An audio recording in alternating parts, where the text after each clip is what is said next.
Hi Virgo, tingnan natin kung ano yung mensahe sa'yo sa buwan ng Oktubre pagdating sa karera, love life mo, sa kaperahan mo, at kung ano yung mensahe sa'yo. Start na tayo. Thank you nga po pala sa mga nagsusubscribe, sa mga bumabalik. Maraming salamat po. Give me the message for Virgo.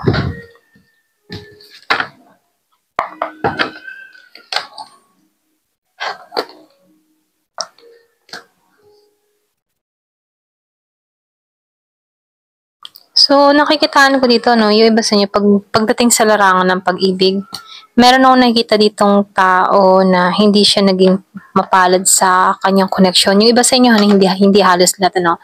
So, lumalabas lang dito, merong toxic na nangyari or pwede merong kang kadiling na very toxic. Siya yung tipo ng tao na very controlling, may addiction, or pwede rin meron tong mga hindi kaya-ayang pag-uugali na kung saan madalas kayong mag-away ng tao na to. So, lumalabas dito, meron kang kadiling na Capricorn, meron din akong nakikitang Aries, Leo, or Sagittarius. Pero ganun pa man, nakikitaan ko rin dito, yung iba sa inyo, handa ka na magkaroon ng bagong simula or pwede rin meron ka ditong gustong gawin na bago, ayaw mo na ng ganito, okay, na sitwasyon. So, nakikitaan ko dito, handa ka na muli na makipagsapalaran. Pwede yung iba sa inyo, meron kang kadiling dito na nagkaroon kayo ng separation dahil sa narcissist na tao na to. Yung iba sa inyo, no, pwedeng meron kayong away, conflict na nangyari na kung saan umabot sa hiwalayan rito. Pero ganun pa man, lumalabas dito, yung iba sa inyo, ex mo to, or pwede rin sabihin na inalisan mo na to, pero nakikitaan ko dito, meron kang ex na magbabalik mali sa'yo, okay? Yung iba sa inyo, meron akong nakikitang ex na Scorpio, Cancer, and Pisces. So, lumalabas dito, magbabalik tong tao na to, pwedeng susuyuin kang muli. So, dito, this time, babawi siya rito, or pwedeng sabihin, hindi na siya katulad ng dati, okay? Yung iba sa inyo, no, pero ganun pa man, yung iba sa inyo, meron kang kadiling na Capricorn, Aries, Leo, Sagittarius na kung saan merong konting hindi kayo napagkasunduan ng tao na to, konting away. So, lumalabas dito, no, merong addiction or pwede rin meron siyang dahilan kung bakit or pwede rin ikaw meron kang dahilan kung bakit nagkaroon kayo ng hiwalayan dito. Yung iba sa inyo, no? Pero ganun pa man, meron din ako nakikitang ex na pabalik dun sa iba sa inyo. Okay? So dito, nakikitaan ko dito, handa ka sa pagbabago, handa ka sa posibilidad din, no? Kumbaga yun yung iba sa inyo nangangarap ka na meron pang magandang mangyayari sa'yo, alam mo sa sarili mo na hindi magtatapos itong ganitong sitwasyon mo. So lumalabas ito na meron pang magandang naghihintay sa'yo. Kumbaga ikaw yung tipo ng tao na positive ka, na kahit meron kang mga pinagdadaanan, alam mo sa sarili mo na meron pa ring tapat na tao na magmamahal sa'yo. Okay? Excuse me.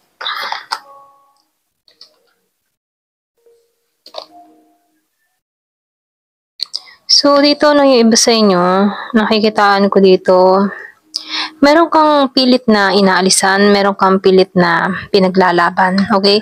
So, nakikitaan ko dito na sa healing process yung iba sa inyo.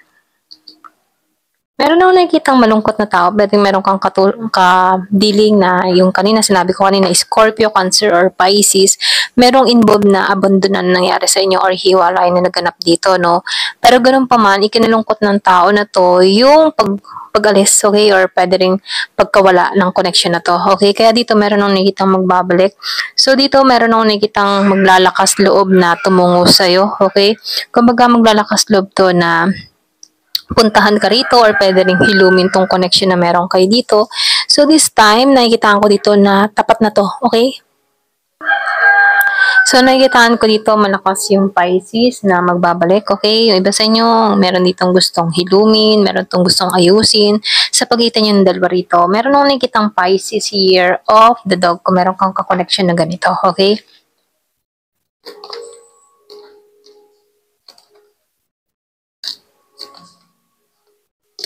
So, lumalabas ano, nakikitaan ko rin dito, lumalabas ay pag-ibig masyadong, yung iba sa inyo pwedeng dito ka nakatuon sa love life mo, no? Kaya ito madalas na lumalabas sa card, no?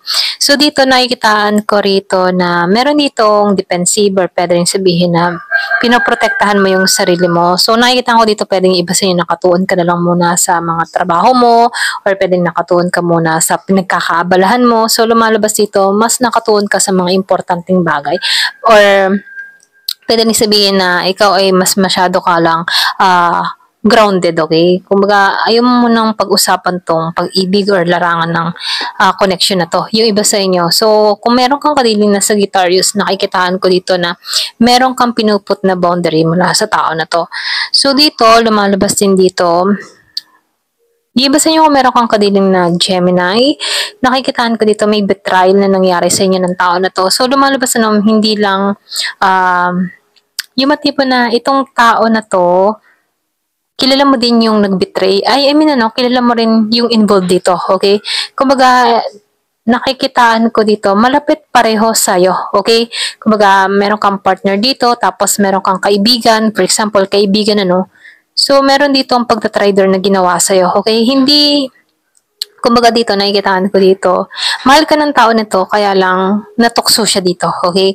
So, meron kang friends or pinsan, kaanak, or kapitbahay, kumbaga kilala, malapit din sa'yo. Yung iba sa inyo na nag-betray sa'yo, okay? Pareho silang nag-betray sa'yo na malapit sa puso mo, okay? So, lumalabas din dito na merong hindi na pagkasunduan or pwede rin sabihin merong away na nangyari, gulo, okay?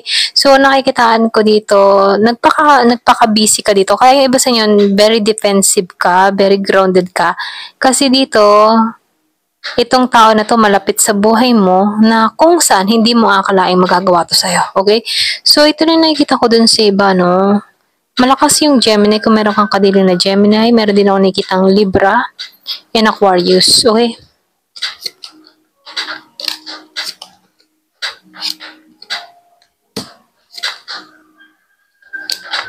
So, dito, lumalabas, merong bagong simula na parating sa'yo. Yung ba sa inyo, nakikitaan ko dito, hindi naging madali yung pinagdaanan mo, pero meron kang hinihiling, meron kang minamanifest. So, sinasabihan ko dito, bigyan mo ng kalinawan yung isipan mo, lalo-lalo na sa hihilingin mo, kasi nakikitaan ko dito, ma-attract mo to. Okay? Kung ano man yung hiling mo, ma-attract mo to. Okay? Kasi nakikitaan ko dito, meron ditong bagong simula na mangyayari at magaganap sa'yo. Kumbaga, kailangan mong i-vision kung ano ba talaga yung nais mo, ano yung gusto mong mangyari, ano yung gusto mong relasyon, trabaho, o ano pa man yan, kailangan maging clear ka sa iniisip mo dito. Kasi nakikitaan ko dito, ma-attract mo to. So, yung iba sa inyo, kung nahihirapan ka sa sitwasyon, ito na yung time para i-let go mo to. Okay? Yan. So, tingnan pa natin dito.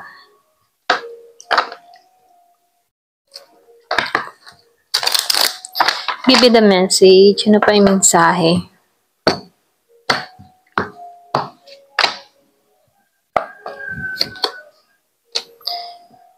So, pagdating sa iyong karera, nakikita ko dito, magiging stable ang lahat. Yung bang tipong may secure ka sa finance mo, sa financial mo. So, nakikita ko dito na may kasiguraduhan, okay? Meron din paglago na mangyayari pagdating sa kaperahan mo. So, ito rin nakikita ko dito, Yung iba sa inyo, nakikita ko dito meron ng tinapos, merong bagong simulan na naghihintay sa'yo. May paglago, okay? May transition or may pagbabago, transformation. So, lumalabas din dito, meron kang inilisan, meron kang tinakasan or tinakbuhan or mas pinili mo na lang tanggalan to, okay? Kumbaga, nakikitaan ko dito, yung iba sa inyo, may pag-iwas ka na nangyayari. Okay? May pag-iwas na nangyayari dito. Yung iba sa inyo, mas pinili mo na lang alisan tong tao na to or tanggalan to. So, meron ako nakikitang tumakbo. Tumakbo sa connection. So, yung iba naman sa inyo, kasal ka mula sa tao ito. Okay? Kasal kayo. Pwedeng iba sa inyo, yung nakita ko dito na tukso or ahas, pwedeng kumare, kumpare, okay? Yung iba sa inyo, kumare, kumpare, na ikinabigla mo kung bakit nagawa ito sa'yo, okay? So, ito na yung nakikita ko dito. So, yung iba sa inyo, karmic relationship mo to. Yung iba, kinasal kayo ng tao na to or pwedeng sabihin na talaga nagsama kayo dito na akala mo siya na talaga. Pero nakikitaan ko dito, merong karmic na involved, okay? Kumbaga, nakikitaan ko rin dito na Yung iba sa inyo, mas pinopokusan mo muna yung sarili mo for healing or pwede rin andito kasi stage na nasa healing process ka. So lumalabas din dito nakatuon ka sa panibagong yugto mo na hindi sila bilang sa panibagong yugto mo. Okay? Kumaga tinatanggalan mo na tong mga pangyayari nito, kinakalimutan mo tong tao na to, or pwede rin yung iba sa inyo meron kang nahuli pero mas pinili mong tumahimik na lang dito, okay? Kumbaga na-shock ka or hindi mo alam kung paano ka magre-react dito. Yung iba sa inyo, no? Meron kang nasaksihan, meron kang nakita, merong biglang bumulgar sa'yo, okay? Ikinagulat mo to. Ayan, so nakikitaan ko dito, iba sa inyo, kasal kayo. Kasal kayo mula sa taong ito, okay? Ayan, so karmic relationship to, yung iba sa inyo. So, tingnan natin advice sa'yo.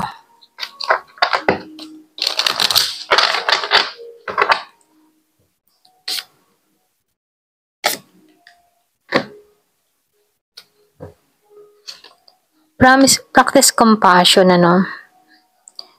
So, nakikitaan ko dito, kahit nakaranas ka ng ganito, no, kasi mahirap to itong sitwasyon na to, no. Kasi meron kang nasaksihan dito, malapit sa buhay mo pareho, ang naging lang sa iyo, okay? Yung iba sa inyo, hindi halos lahat makaka-resonate dito. So, dito, nakikitaan ko dito, bigyan mo ng empathy yung sarili mo. Kumbaga, unawain mo na lang yung sitwasyon. Kahit mahirap, unawain mo na lamang at pagtuunan mo na lang yung sarili mo. Kasi mas piliin mo pa rin yung kindness, ano. Kumbaga, yung mga taong nagbigay ng pasakit sa'yo, atraso sa'yo, hayaan mo na si universe yung gumanti para sa'yo. Kumbaga, practicein mo na mag-focus sa sarili mo, sa paglago mo, sa paghihilo mo, dun ka magtuon. Kasi nakikitaan ko dito, once na dun ka nagtutuon, merong mangyayari. Kumbaga, mabubuo mo muli yung puso mo, okay? So, dito, mag-focus ka na lang sa mga positive, okay? Focus sa positive. Kahit mahirap yung sitwasyon mo, mas tumuon ka pa rin sa magandang naghihintay sa buhay mo, okay? So dito, maging optimism ka at ipagpasalamat mo rin yung mga nangyayari, okay? Kumbaga, habang maaga pa, nakita mo na lahat. Kumbaga, pinakita sa'yo kasi hindi mo yun deserve, okay? Kumbaga, sinasabihan ka dito na ito na yung bagong simula sa panibagong yugto mo na kung saan merong bubuo sa'yo, okay? Kumbaga, ikaw muna, maghilom. Yung iba sa inyo, maghilom ka muna. Hanapin mo muna yung sarili mo. Okay? So dito, nakikita ko dito, ipagpapasalamat mo din to balang araw yung mga nangyari. Okay? Na kung saan tinanggal ka dito. Kahit mahirap yung sitwasyon mo sa panahon ngayon, ipagpapasalamat mo to. Kasi mahirap kasi yung halimbawa habang buhay ka, niluloko. Hanggang ngayon, maaga pa lang, nakita mo na. Okay? Na kung saan inililis ka na dito sa tao na to kasi karmic mo to Ayan, ito lang yung mensahe, no? Kumbaga napunta ka sa karmic relationship, walang kakontentuhan, hindi na kontento sa'yo. So dito, tinuturuan ka dito na mag-focus ka sa sarili mo, okay? Buuin mo muli yung puso mo. Ayan.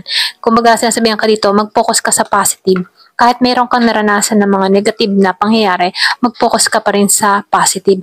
At pilitin mo pa rin ngumiti. Kahit mayroon kang mga pinagdadaanan, pilitin mo or hanapin mo pa rin yung magiging masaya ka. Ganyan. Ayan, hanggang dito na lamang po. Thank you for watching. Love and peace.